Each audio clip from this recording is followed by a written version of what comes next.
तो दोस्तों आज की इस वीडियो के अंदर मैं आप लोगों को बताऊंगा वो सारी स्टोरी जो कि पिछले 1-2 माह में मैंने फेस की है अपने mobile phone Poco X3 Pro से रिलेटेड। बिकॉज यहाँ पर काफ़ी सारी आपको वीडियोस यूट्यूब के ऊपर देखने को मिली होंगी। बहुत सारे यूट्यूबर्स ने इस टॉपिक को कवर किया था और मैं भी सोच रहा था इस पर वीडियो बनाने का, मगर मेरे साथ एक्चुअली में वो हादसा जो है वो पेश नहीं आ रहा था। मगर एट दी एंड मेरे साथ भी वही सारा मामला जो है वो पेश आया जिस पर मैंने वीडियो बनाई भी थी, जिसमें मैंने आपको बताया था, दिखाया था पोको X3 Pro हमारा जो है वो डेड हो चुका था और मैं उसको कंपनी के पास सबमिट करवा के आया था। तो दोस्तों आज की इस वीडियो के अंदर मैं आपको सारी डिटेल जो है वो बताने वाला हूँ। एक शॉर्ट वीडियो मैंने पोस्ट की थी, आप उस वीडियो को देख भी सकते हैं चैनल के ऊपर। तो उस वीडियो के अंदर मैंने जब कंपनी से मोबाइल फोन कलेक्ट किया था तब मैंने वो वीडियो रिकॉर्ड की थी, जिसमें मैंने कहा था कि भी मोबाइल हमें मिल गया है, बाकी घर जाके हम इसके ऊपर वीडियो जो है वो रिकॉर्ड करने वाले हैं। तो दोस्तों आज ये उसी वीडियो का ही सेकंड पार्ट है और आज की इस वीडियो के अंदर मैं आपको डिटेल से सारी वो चीजें बताऊंगा जो कि मैंने फेस की हैं Xiaomi कंपनी के थ्रू, और मेरा मोबाइल फोन किस तरह से रिकवर हुआ, किस तरह से मुझे वापस मिला। ये सारी बातें आज की इस वीडियो के अंदर हम डिस्कस करने वाले हैं। तो चलिए दोस्तों टाइम को वेस्ट किए बिना वीडियो को स्टार्ट करते हैं और जानते हैं पोको X3 Pro डेड की तमाम तर स्टोरी को। तो चलिए दोस्तों वीडियो को स्टार्ट करते हैं। तो दोस्तों यहाँ पर जब मेरा मोबाइल फोन जो है वो डेड हुआ,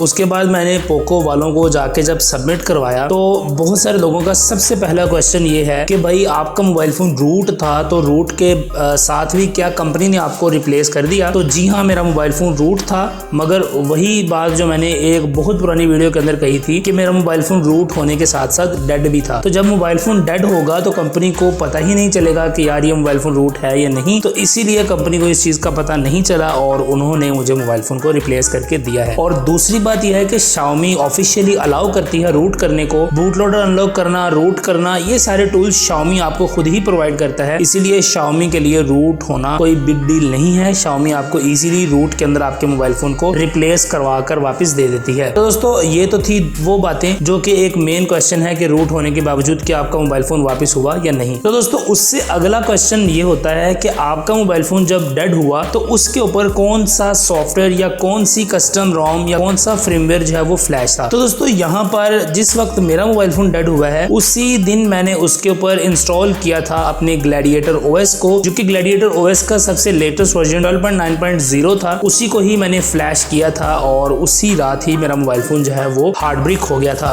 तो इट्स मीन कि मेरे मोबाइल फोन के ऊपर कोई भी कस्टम रोम इंस्टॉल नहीं, मतलब कस्टम रोम से मुराद है कि कोई भी AOSP बेस्ड रोम जो थी वो फ्लैश नहीं थी, बल्कि मैं MI बेस्ड रोम यानी ग्लैडिएटर OS को यूज कर रहा था और उसका लेटेस्ट वर्जन जो कि 12.5.9 था वो मैं यूज कर रहा था। तो दोस्तों यहाँ पर एक बात आपको और बता दूं कि अब बहुत सारे लोगों का एक ये सवाल है कि क्या आपका मोबाइल फोन ग्लैडिएटर OS की वजह से जो है वो हार्ड ब्रेक हुआ या कि फ्रेमवेयर की वजह से। तो फ्रेंड्स आपको बात बता दूं कि अगर आप Xiaomi की किसी भी बनाई हुई सॉफ्टवेयर को ही दोबारा से मॉडिफाई सॉफ्टवेयर को यूज करेंगे तो फ्रेमवेयर उसके साथ बाइंड होकर आता है। तो अगर मैं Xiaomi का 12.5.9 वर्जन वाला सॉफ्टवेयर यूज कर रहा हूं तो इट्स मीन कि उसके अंदर जो फ्रेमवेयर है वो भी 12.5.9 वाला ही होता है। तो जी हाँ, मेरे मोबाइल फोन के ऊपर 12.5.9 वाला ही फ्रेमवेयर फ्लैश था और 12.5.9 वाली ही ग्लैडिएटर OS की अपडेट को मैं यूज कर रहा था अपने पोको X3 Pro के ऊपर। अब दोस्तों इसके बाद एक और बात आपको बता दूं कि बहुत सारे लोगों ने इस बात को डिनाई किया है कि सिर्फ और सिर्फ सॉफ्टवेयर की वजह से आपका मोबाइल फोन कभी भी हार्ड ब्रेक नहीं होता, बल्कि पोको X3 Pro से रिलेटेड एक बात मैंने पढ़ी थी टेलीग्राम चैनल के ऊपर और काफी सारे लोगों ने उसके ऊपर मे भी वीडियो बनाई हो। 1-2 वीडियोस मेरी नजर से गुजरी थी, मगर वो इंग्लिश में वीडियो बनाते हैं तो बहुत सारे लोगों ने हो सकता है वो वीडियोस को ना देखा हो। तो उस वीडियो में वो बता रहे थे कि इस मोबाइल फोन के अंदर जो है वो एक कोई चिप होती है जो कि आपके करंट को, यानी पावर मैनेजमेंट चिप नाम की एक चिप है जो कि आपके करंट को कंट्रोल करती है। तो दोस्तों यहाँ पर वो जो चिप है, यानी कि जो आपकी पावर मैनेजमेंट चिप जो आपके मोबाइल फोन के अंदर लगी हुई आती है, तो पोको X3 Pro से रिलेटेड बहुत सारे लोगों ने ये भी कहा है कि उस चिप के अंदर जो है वो कोई प्रॉब्लम होती है जिस वजह से आपका मोबाइल फोन जो है वो हार्ड ब्रेक हो जाता है। बाकी मुझे उस चीज से रिलेटेड कोई ज्यादा आइडिया नहीं है, बिकॉज दोनों ही बातें मेरे साथ हुई हैं। यानी कि फ्रेमवेयर भी हमारे पास वही वाला था, कस्टम रोम भी थी जो कि MI बेस्ड थी, और अगर चिप का भी इशू हो तो डेफिनेटली वो भी हो सकता है, मैं उस चीज को भी डिसएग्री नहीं कर रहा। तो दोस्तों ये थी कुछ वजूहात जिस वजह से मेरा मोबाइल फोन जो है वो हार्ड ब्रेक हो गया। अब इसके बाद दोस्तों रिप्लेसमेंट की बात करते हैं। तो दोस्तों जहां तक मोबाइल फोन की रिप्लेसमेंट या मोबाइल फोन रिपेयरिंग की बात है, तो मैंने मोबाइल फोन जब कंपनी को जाके सबमिट करवाया उस वक्त मेरी जो वारंटी है उसको वॉइड होने में तकरीबन 1 से 2 मंथ जो थे वो बकाया थे, और कंपनी ने इजीली मेरे मोबाइल फोन को रख लिया। उन्होंने सारा वो डॉक्यूमेंटेशन तैयार करके मुझे दे दी और और कोई इतना ज़्यादा जो है वो यहाँ पर जो प्रॉब्लम है वो क्रिएट नहीं हुई मुझे मोबाइल फ़ोन सबमिट करवाने में। मोबाइल फ़ोन सबमिट करवाने के बाद मुझे कंपनी की तरफ से कॉल आई थी, वो भी तकरीबन कोई 1-1.5 माह बाद मुझे कॉल आई कंपनी की तरफ से, और उन्होंने मुझे कहा कि भाई हम आपको अगर कोई पैसे वगैरह वापस दे दें आपके थोड़े से, जिससे कि आप नया मोबाइल फ़ोन परचेज कर सकें, तो आपके लिए ये जो ऑप्शन है वो अवेलेबल है। तो दोस्तों मैंने उन्हें कहा कि पहले आप मुझे बताएं कि कितने पैसे आप मुझे देने वाले हैं इस मोबाइल फ़ोन के इवज़। तो उन्होंने मुझे कहा कि आप हमें इनवॉइस अपनी भेज दें, इनवॉइस के अकॉर्डिंगली हम कंपनी से डिस्कस करेंगे और उसके बाद आपको हम कोई ना कोई पैसे जो है वो कोई हैंडसम सी अमाउंट आपको दे देंगे। और दोस्तों इनवॉइस कंपनी को दोबारा से मैंने सबमिट करवाई और उस इनवॉइस के बाद मुझे कंपनी की तरफ से दोबारा कभी कॉल ही नहीं आई। और 2-3 दिन बाद जब मैंने उसी बंदे को कॉल की जिस बंदे ने मुझे कॉल की थी पैसों के लिए, तो उसने मुझे कहा कि भाई हमारी जो शिपमेंट्स हैं वो कुछ चाइना से आने वाली हैं पाकिस्तान में, तो जैसे ही वो आपकी शिपमेंट आएगी उसी के अंदर आपके मोबाइल फ़ोन के पार्ट हैं वो भी आ रहे हैं, तो हम आपको नया बोर्ड चेंज करके देने वाले हैं। तो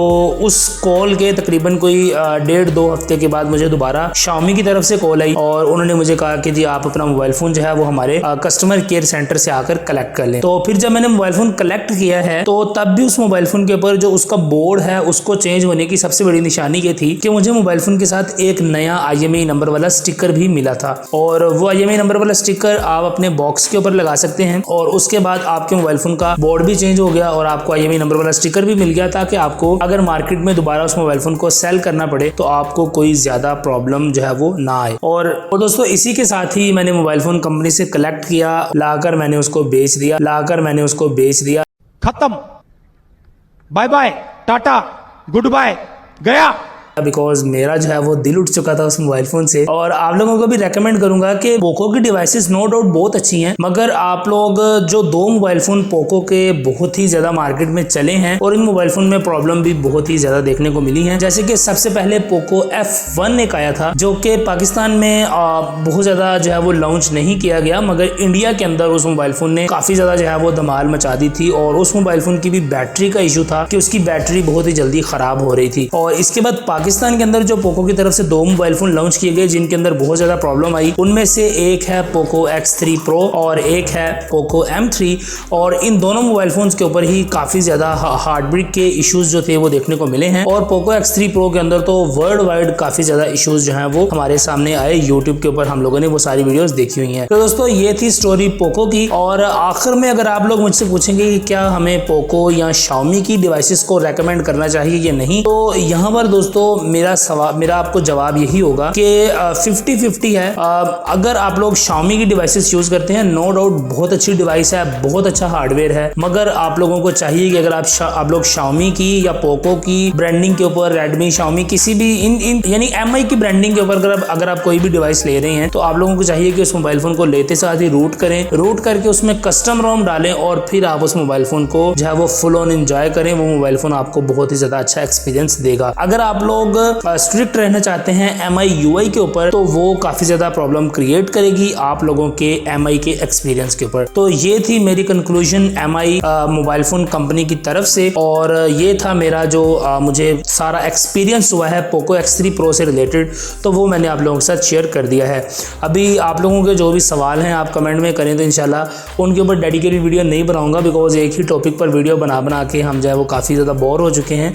तो फिर आपको उन सवालों का जवाब इंशाल्लाह कमेंट में ही मैं दे दूंगा। कोशिश करूंगा कि सभी क्वेश्चंस का रिप्लाई कर सकूं। आपसे मिलता हूं अगली वीडियो के अंदर। अस्सलाम वालेकुम।